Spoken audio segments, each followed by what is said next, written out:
నేను గత కొన్ని రోజుల నుండి చెప్తున్నా. చైనా చివరికి తమ జనాభా తగ్గిపోయి మిషనరీ మీదకెళ్ళిపోతుంది. మన దగ్గర యాంత్రికీకరణ వ్యతిరేకించిన కమ్యూనిస్టులు చివరికి యాంత్రికీకరణని విపరీతంగా చేస్తున్న దేశం కిందన చైనా అయిపోయింది.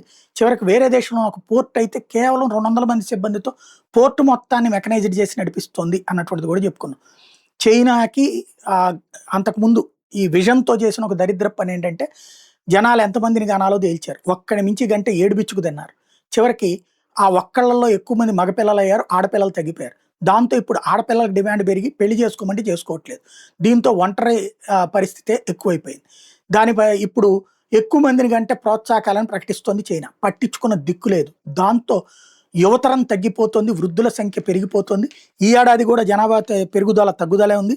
4వ సంవత్సరం కూడా చైనాలో జనాభా తగ్గింది. దశాబ్దం క్రితం నాటి పరిస్థితితో పోలిస్తే 2025లో కోటి మేర తగ్గుదల ఉంది. దంపతులకు ఒకే బిడ్డ అనే నినాదాన్ని చాలా ఏళ్లపాటు అమలు చేయడం మూలంగా ఈ పరిస్థితి తలెత్తింది. జాతీయ గణాంకాల మండలి సోమవారం విడుదల చేసిన గణాంకాల ప్రకారం చైనాలో 2025లో 79.2 లక్షల మంది శిశువులు జన్మించారు. 24 95.4 లక్షలుగా ఉంది. లాస్ట్ ఇయర్ 1.13 కోట్ల మంది చనిపోయారు.